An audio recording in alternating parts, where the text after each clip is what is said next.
두 번째 익은 열매들, 즉 순교자, 대환난 중에 끝까지 믿음을 지키고 순교하는 사람들이 있거든요. 그 순교자들을 추수하게 될 것이고요. 그리고 또 지상으로 재림하실 때 대환난 동안 연단을 받고 끝까지 살아남는 성도들을 추수하신다는 것입니다. 특히 대환난 동안 불신자들은 엄청난 환난과 고통 속에서 점점 불신과 죄악이 더 심해지게 될 것이며, 성도들은 연단을 받아서 점점 더 정결하게 되는 성도들이 될 것입니다. 이러한 이치를 깨닫게 해주는 말씀들을 살펴보면요, 많은 사람이 연단을 받아 스스로 정결케 하여, 아까 많이 봤던 말씀들입니다. 다니엘서 12장 10절 말씀. 이 말씀은 대환난을 통과하게 될 이스라엘 백성들을 비롯한 모든 성도들이 많은 환난과 고통 가운데 연단을 받고 점진적으로 정결하게 됨으로써 익은 열매가 될 것이라는 것을 예언해주고 있습니다. 이것은 스가랴 13장 1절에서 그 나라의 죄와 더러움을 씻는 셈이 다윗의 족속과 예스라엘의 거민을 위하여 열리리라고 하신 말씀과 같은 이치로서, 여기서 셈은 에스겔 36절 25절에 나온 맑은 물이 흘러나오게 되는 하나님의 셈인데요, 이 맑은 물은 성도들의 마음과 행실을 깨끗하게 닦아줄 성령의 물을 가리켜 말합니다.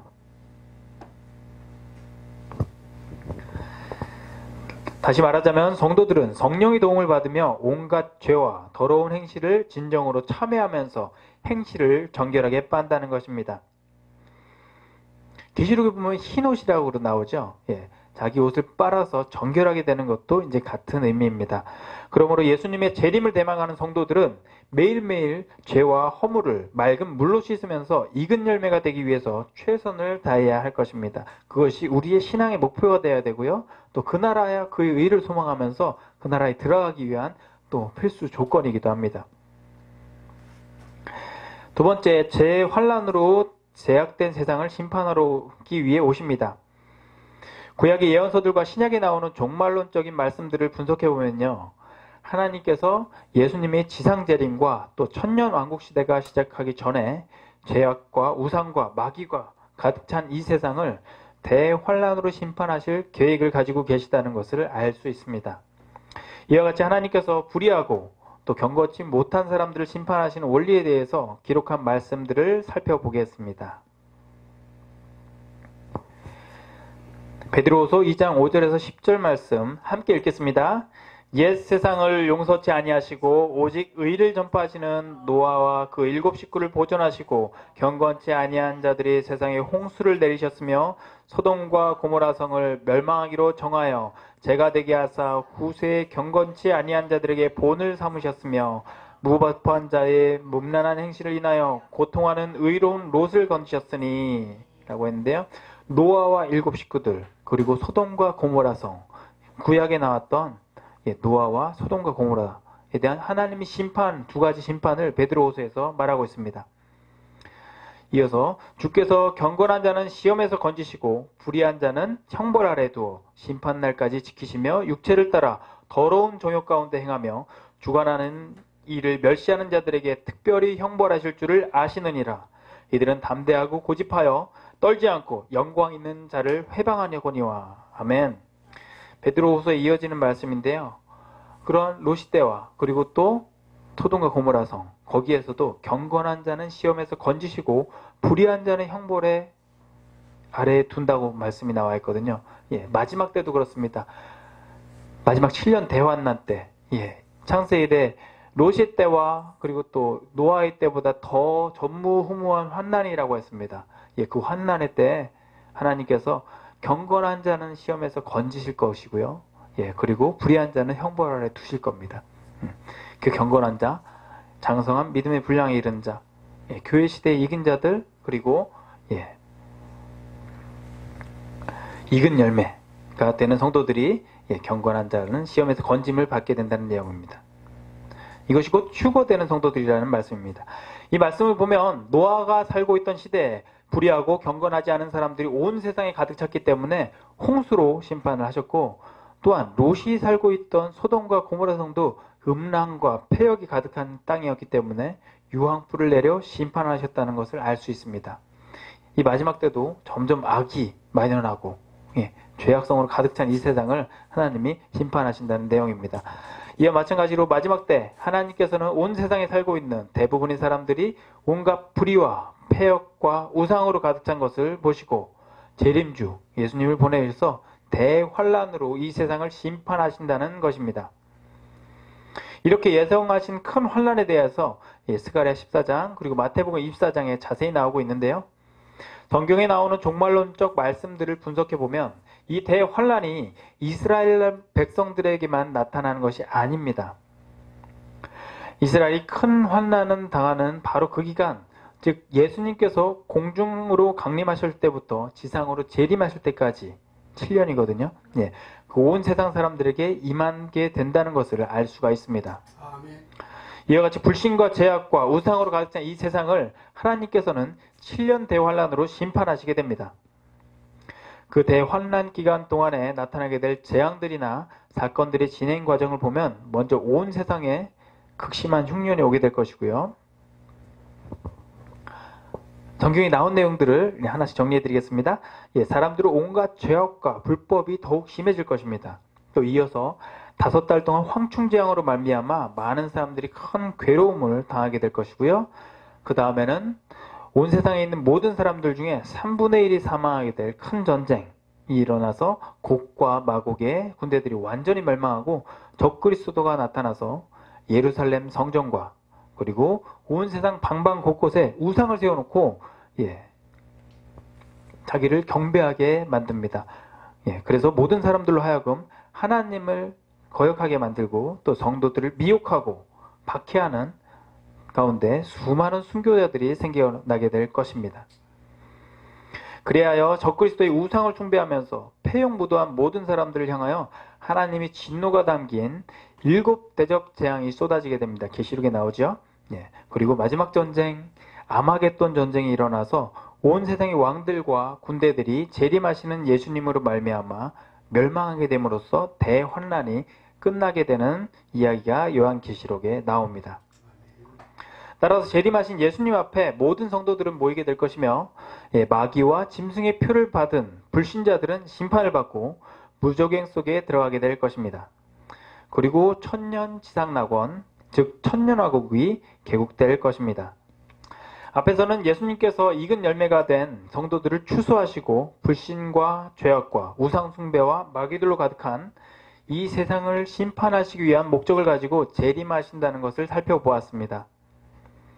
그리고 또 한 가지 재림의 목적은 추수와 심판이 끝난 후에 불행이 없고 또 하나님의 은혜와 평화와 또 질서와 행복으로 가득한 성도들이 나라를 이 땅 위에 열어주시기 위한 것입니다. 천년왕국에 대한 성경 구절들 아까 살펴보았죠? 요한계시록 2장 1절에서 4절 말씀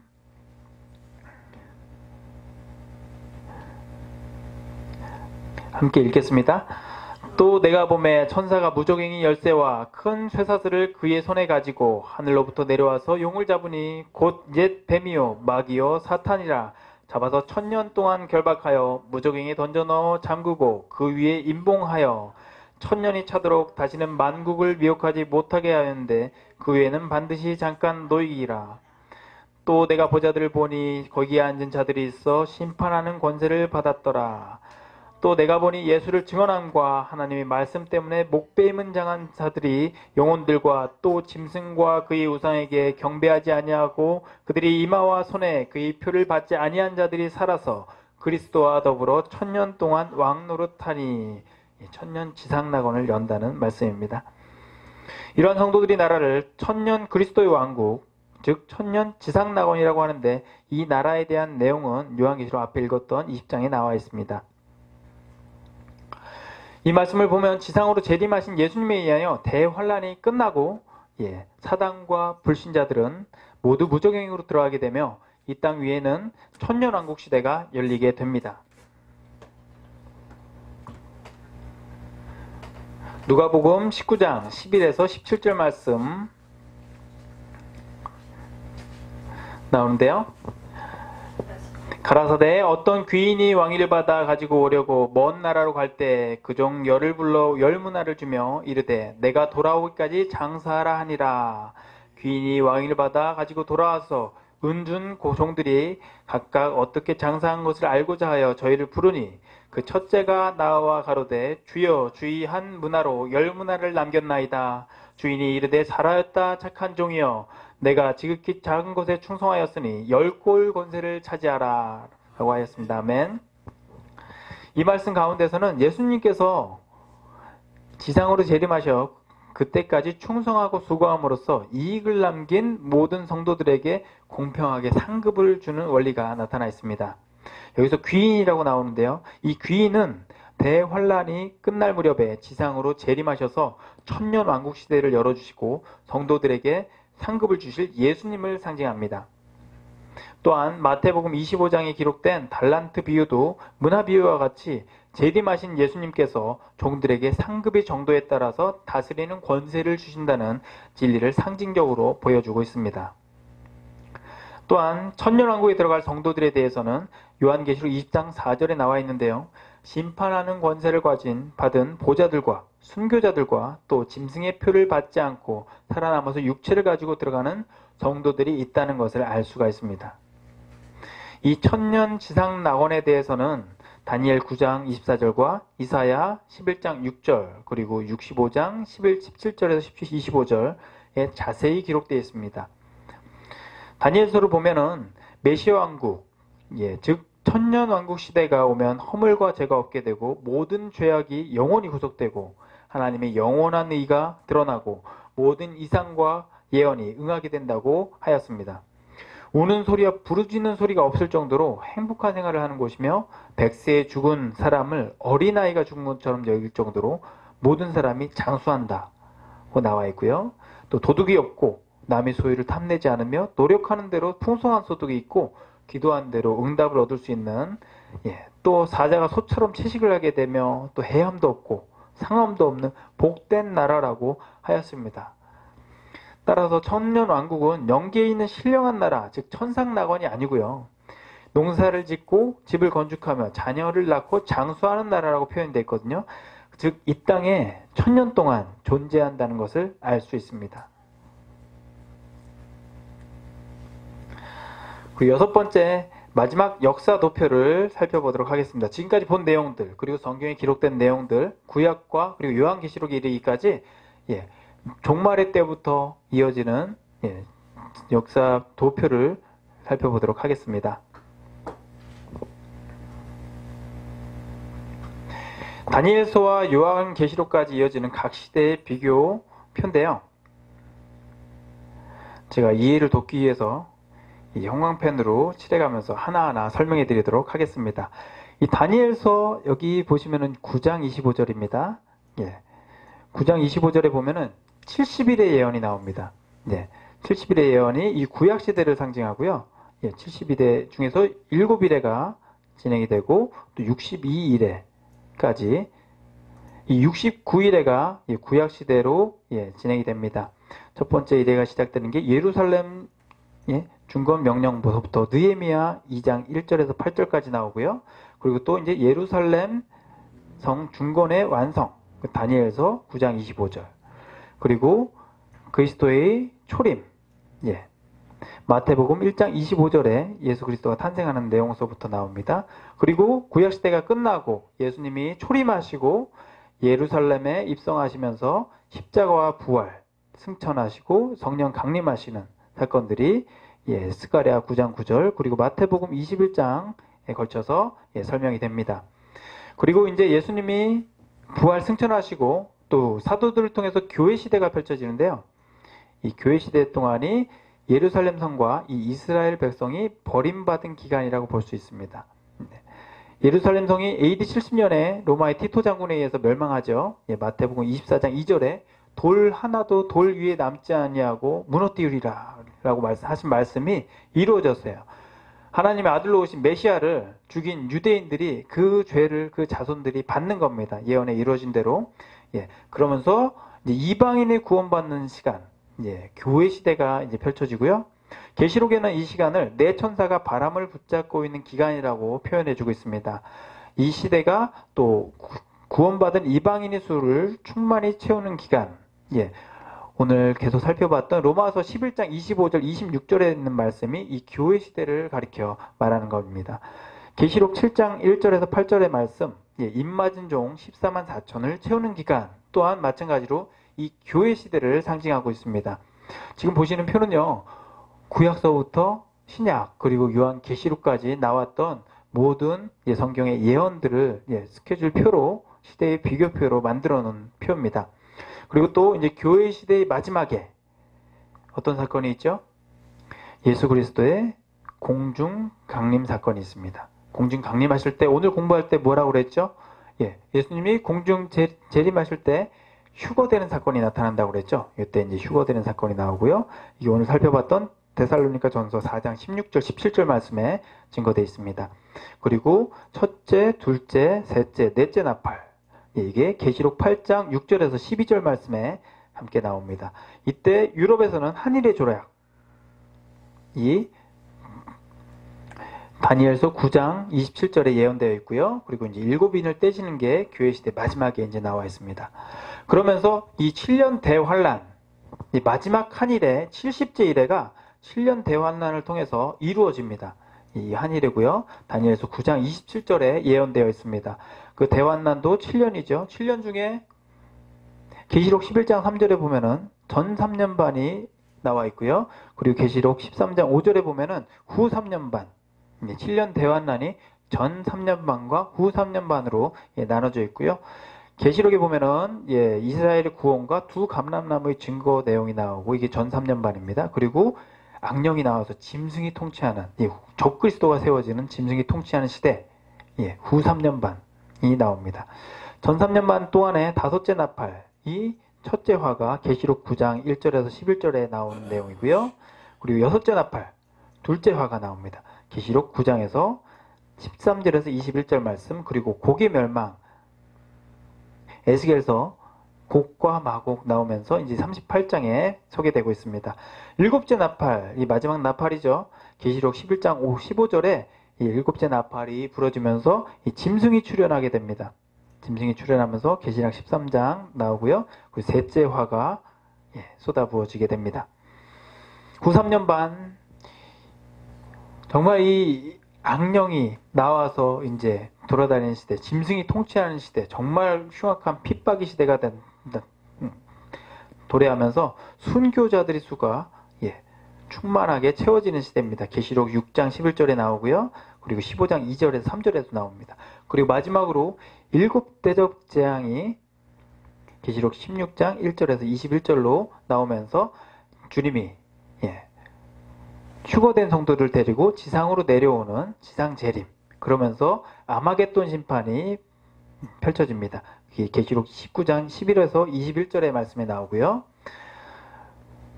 그리고 나서 이제 천년 그리스도 왕국 대환란이 끝난 직후에 천년 지상 낙원이 펼쳐집니다. 천년 왕국이고 이 땅에 펼쳐지는 천년 왕국입니다. 메시아 왕국이라고 하고요. 이 다니엘서 9장 24절에는 메시아 왕국으로 표시되어 있습니다. 그 다음에 천년 왕국이 끝난 이후에 백보자 심판이 이어지고요. 계시록 20장 11절에서 15장 말씀입니다. 그 이후에 이 물질 세계가 하늘과 땅이 두루마리처럼 말려 올라간 뒤에 그 신천지, 영원한 천국, 신천신지가 벌어집니다. 이 계시록 21장 1절에서 22절 말씀에 나와 있습니다. 이것이 지금까지 본 도표가 구약부터 신약 그리고 계시록에 이르기까지 앞으로 벌어질 또 이제 종말 이후에 또 연계론까지 이제 같이 벌어질 이제 각 시대의 비교표로 살펴봤습니다.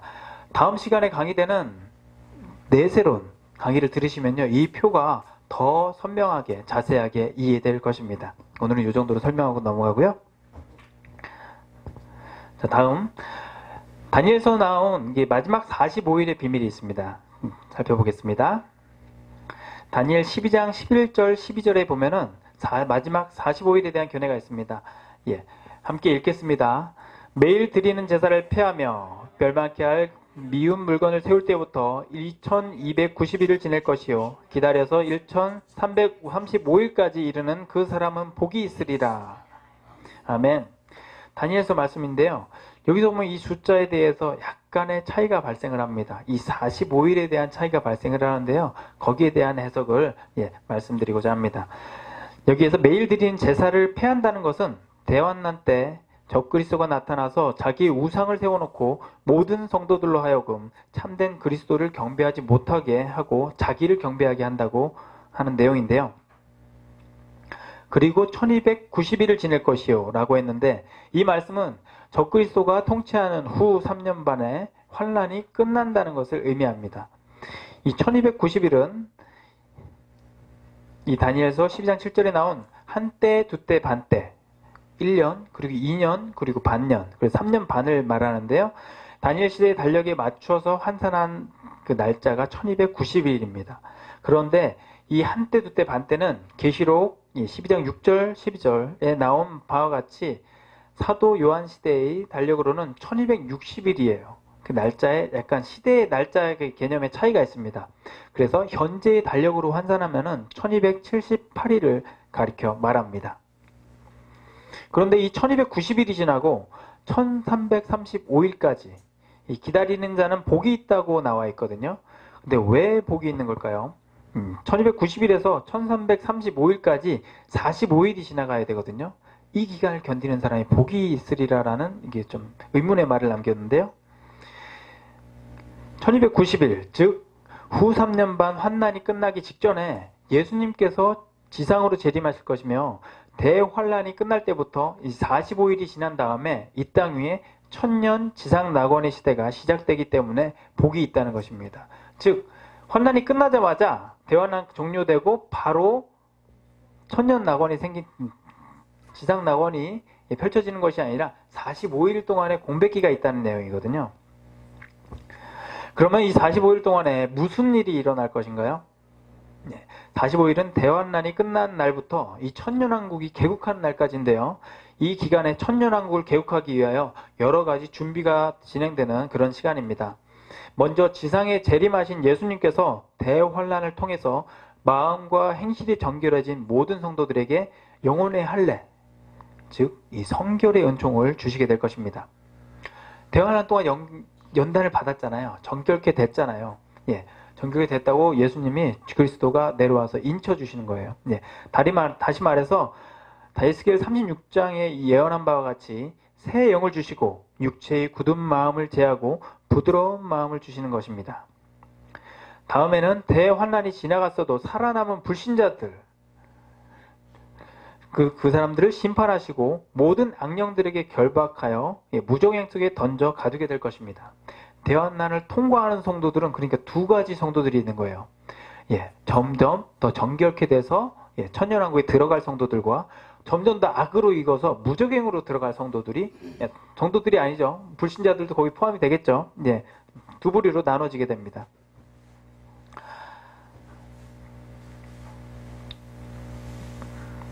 자, 다음으로 사도 바울의 종말론을 살펴보고 마무리하도록 하겠습니다. 이 사도 바울, 신학 성경에 13편의 성경을 썼거든요. 서신서를 썼는데 이 사도 바울을 빼놓고는 또 신학 성경을 바라볼 수가 없습니다. 사도 바울이 이 종말의 때, 또 예수님의 재림에 대해서 어떻게 바라봤는지 사도 바울의 서신들을 통해서 사도 바울의 종말론을 살펴보도록 하겠습니다. 이 바울의 종말론은요, 바울의 종말관 사상은 구약 성서에 뿌리를 두고 있습니다. 그 당시 또 어법을 사용하고 있는데요. 바울은 이 유대교에 굉장히 능통한 사람이었어요. 이사야 선지자의 경고, 이사야 13장 6절에서 10절, 그리고 데살로니가 전서 5장 3절 이런 말씀들을 통해서 인용을 했는데요. 바울은 그리스도의 다시 오심에 관해서 이야기할 때 당시 그가 배운 유대 학문과 유대교적인 교육을 통해서 얻은 언어를 종종 사용을 하게 됩니다. 바울은 특히 이사야 26장과 27장에서 많은 영향을 받았습니다. 우리는 그 구절들 간에 뚜렷한 병행적인 성격을 볼 수가 있습니다. 첫 번째로는요, 이사야와 바울이 썼던 데살로니가 후서 그리고 전서를 비교해보면 알 수가 있는데요. 주의 오심에 대해서 이사야 26장에 설명한 것이 데살로니가 후서 2장 1절에 나옵니다. 또 심판의 임함에 대해서 26장 21절에 나온 것이 데살로니가후서 1장 9절, 2장 8절에 나옵니다. 죽은 자의 부활에 대해서도 이사야 26장 19절에 나오는 말씀이 데살로니가전서 4장 16절에 나옵니다. 또 나팔소리에 대한 내용도 이사야 27장 13절에 나오는데요. 이것이 데살로니가전서 4장 16절에 소개가 됩니다. 즉 사도 바울이 정말 그 바리새인 중에 바리새인이요 또 가말리엘 당대 최고의 학식을 갖고 있던 사도 바울이 이 구약에 나왔던 성경 구절들을 인용해서 그 종말관 사장들을 가지고 있었던 것을 엿볼 수가 있습니다. 성경 구절들은 여기 이제 장절을 제가 표시해 드렸으니까요. 하나씩 찾아서 보시면 바로 이해하실 수 있을 겁니다. 예수님이 말한 휴거에 대한 내용이 요한복음 14장 1절에서 3절 또 5절에서 5장 25절 29절 말씀 나오는데요. 그리스도의 재림 곧 휴거에 대한 바울의 사상은 오직 예수님께서 말씀하신 말씀에 근거하고 있습니다. 또한 복음에 근거한 재림에 대한 또 바울이 얘기했던 내용들이 고린도전서 또 마태복음, 데살로니가전서 또 마태복음 또 데살로니가후서, 누가복음, 데살로니가전서, 요한복음에 걸쳐서 여러 곳에서 나오고 있습니다. 바울의 종말과는요. 처음부터 끝까지 그 사상이 그리스도의 재림에 있었습니다. 바울의 서신들 중에서 가장 먼저 쓰여진 서신은 데살로니가 전후서였는데요. 당시에 데살로니가 교회의 그리스도인들의 고민거리 중에 하나는요. 그리스도께서 재림하시기 전에 이미 죽은 그리스도인들에 관한 문제였습니다. 바울은 데살로니가전서 4장 13에서 15절에서 예수 안에서 자는 자들도 하나님이 저와 함께 데리고 오시리라. 주 강림하실 때까지 우리가 살아남아 있는 자도 자는 자보다 결단코 앞서리 못하리라는 이런 말씀을 통해서 그들에게 답변하면서 그들을 확신을 시켰습니다.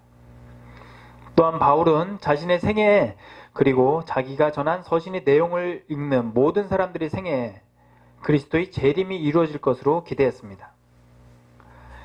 데살로니가전서 5장 23절에 평강의 하나님이 친히 너희로 온전히 거룩하게 하시고 또 너희 온 영과 혼과 몸이 우리 주 예수 그리스도 강림하실 때 흠없게 보존되기를 원하노라 하였는데요. 여기서 우리 몸이 주님 오실 때 흠없게 보존되기를 원하노라 라고 얘기했습니다. 이 서신 가운데 주의해서 볼 것은 이 몸에 관한 언급이거든요. 사도 바울은 그리스도께서 재림하실 때 그들이 몸을 갖고 있는 상태로 살아남아서 있을 것을 기대했던 점을 알 수 있습니다. 곧 다시 오시마 하고 가셨던 예수님이 그 사도 바울 생애에 다시 재림하실 것을 믿고 있었다는 얘기거든요. 또한 그리스도의 재림이 성도들과 자신의 생활 동안에 있게 되기를 기대했습니다. 따라서 바울 초기의 서신들에 보면 그의 전도 설교가 개종자들에게 미래주의적인 색채를 많이 담고 있습니다. 또한 결혼하지 않은 처녀들에 대해서는 결혼하지 않고 그냥 지내는 것이 나으니라라고 하셨어요. 왜? 곧 오실 거기 때문에 어차피 우리는 천국에 가기 때문에 결혼하지 않고 그냥 지내는 것도 나으니라라는 설교를 했던 겁니다. 그리스도의 재림 때에 이루어질 완성, 온전을 강조하고 있으며 주의 강림을 고대하는 성도의 교회 생활을 바라고 있습니다. 하지만 그 또 로마 옥중에서 쓴 후기 서신들을 보면은요, 끊임없이 그리스도 안에 또 그리스도의 몸을 주장하면서도 주님이 재림의 날을 고대하며 비천한 우리 몸을 변화시켜서 또 주님이 영광스러운 몸과 같이 만들어 주실 것을 믿고 있는 내용이 있습니다. 목회 서신에서도요, 현실에 대한 교회적 관심을 강조하고 있으면서도 또한 위대하신 하나님과 우리 구주 예수 그리스도께서 영광으로 오실 복된 소망의 날을 기다리게 합니다. 영광으로 오시는 날에 대해서는 디도서 2장 12절 13절 말씀 그리고 디모데후서 4장 6절에서 8절 말씀에 나와 있습니다. 또 바울의 기독교 신앙 경험과 목회를 일괄해서 변함없는 것은요, 미래를 향한 바울의 신앙 사상의 중심점은 바로 그리스도의 재림에 초점이 맞춰져 있다는 내용입니다. 그러므로 바울의 신앙 사상에 있어서 예수 그리스도의 재림이 무엇보다도 먼저 그리스도인과 그리스도의 영원한 연합을 의미하면서 성도의 몸의 부활을 의미합니다.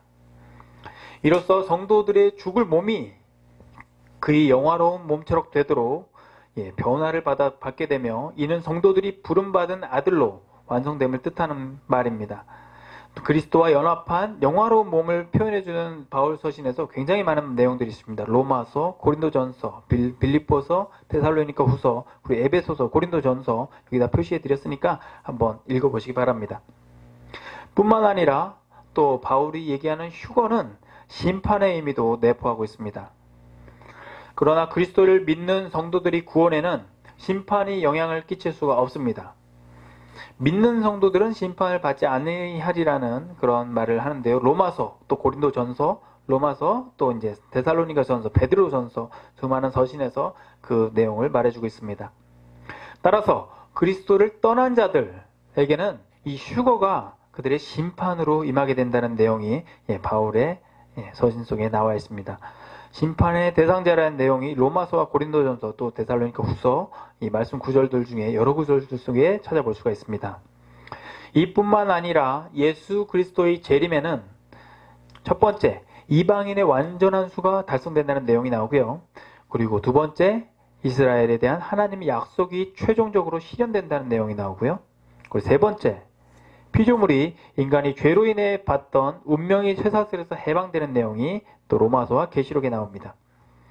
모든 권세가 예수께 굴복하는 내용이 고린도전서, 에베소서, 빌립보서에 걸쳐 소개되고요.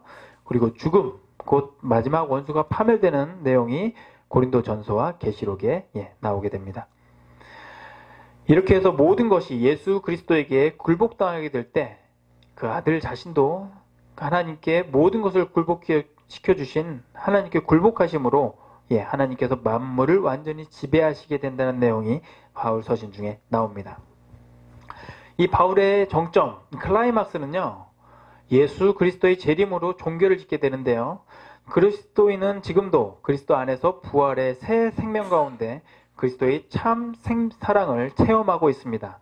따라서 성도들은 하나님의 참 아들로 완성되며 구원의 계획의 완전 성취 시기는 예수 그리스도의 재림 때까지 기다려야 한다는 게 사도 바울의 종말론입니다. 이 마지막으로 이 마지막 때를 준비하는 성도의 자세에 대해서 살펴보겠습니다. 지금까지 첫 번째 시간 또 두 번째 시간 성경의 말씀들을 중심으로 앞으로 이루어질 마지막 때에 대해서 알아보았습니다. 하지만 오늘 한 모든 강의가 성경의 지식으로만 끝나면 안 될 것입니다. 마지막 때를 아는 것도 중요하지만 마지막 때를 어떻게 준비해야 하는가는 성도들의 현실적인 문제입니다. 우리는 앞 시간에 전 천년설과 환난 전 휴거론, 또 일부 휴거론, 이 성경적 근거를 살펴보았고요. 또 성경에 게시된 종말의 징조들을 살펴보았습니다. 대환난을 면제받는 성도들과 휴거되는 성도들이죠.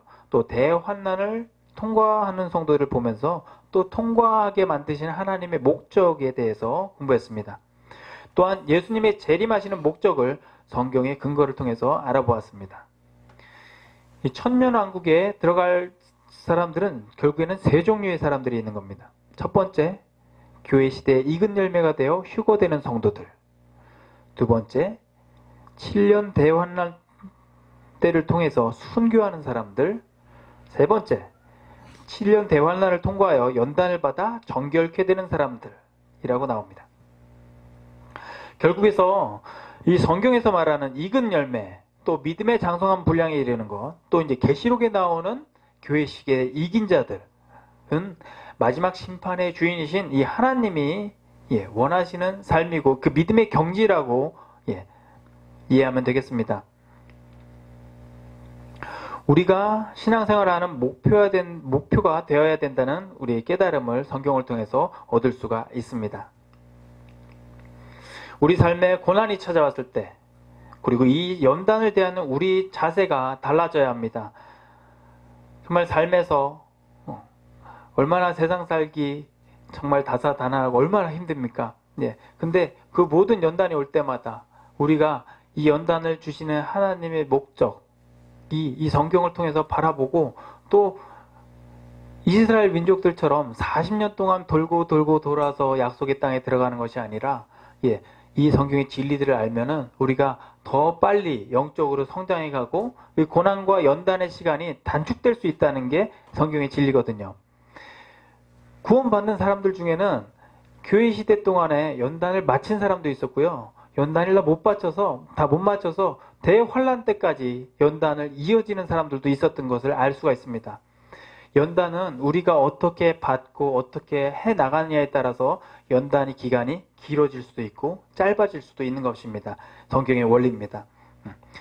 따라서 우리 삶에 고난이 찾아왔을 때 이 연단을 대하는 우리의 자세가 달라져야 합니다. 욥의 연단처럼 이 마귀의 장난으로 알고 그냥 떠나가라고 그 연단이 끝나기만을 기도하기보다는 그 연단의 과정을 통하여 원하시는 하나님의 뜻을 분별하고 자신을 정결케 하여 우리가 더 익은 열매로 나아가는 길이 하나님이 진정 우리의 삶에서 우리 신앙생활을 통해서 또 빛이 드러나고 하나님이 원하시는 그런 길이라고 생각을 합니다. 마지막으로 기도하고 오늘 강의 마무리하도록 하겠습니다. 생명 되신 주님 감사합니다. 이 마지막 때 종말론을 살펴보면서 우리가 이 시대를 살면서 어떻게 신앙생활을 해야 되는지, 또한 하나님이 이 신앙생활을 통해서 또 연단을 통해서 또 이 믿음의 생활을 어디로 가야 되는지 더 깨닫게 해주니 감사드립니다. 이 방송을 시청하는 모든 시청자들 정말 성경의 진리가 깨달아지고 밝은 빛이 드러나서 이 땅에 빛과 소금의 역할을 할 수 있는 모든 성도들이 될 수 있도록 주님께서 인도하여 주시옵소서. 감사드리며 예수님의 이름으로 기도드리옵나이다. 아멘. 광고 말씀드리겠습니다. 자, 이번 13차 사도행전 아카데미 마지막 강의 1월 31일 목요일 내세론 영의 세계에 대하여 홍황표 학장님께서 강의가 있겠습니다. 많은 기대 바랍니다. 또 바른 소식을 전하는 CJTN-TV 방송국 대표 정기남 목사님께 깊은 감사의 말씀 드립니다. 끝으로 끝까지 방송을 청취해 주신 시청자님들께 감사의 말씀 드리면서 앞으로 사도영상 아카데미 많이 기대해 주시고, 또한 주변에 정말 소중한 사람이 있다면 이 강의를 유튜브를 통해서 추천해 주십시오. 이 강의가 정말 세상에 빛이 되는 강의가 될 수가 있고요. 그리고 또 영혼을 살리는 강의가 될 수가 있습니다. 그리고 또 이 JTN-TV 방송국 좋아요 버튼 그리고 구독 버튼 눌러주시면 저희가 이 사역을 감당하는 데 큰 힘이 됩니다. 다시 한번 감사드립니다.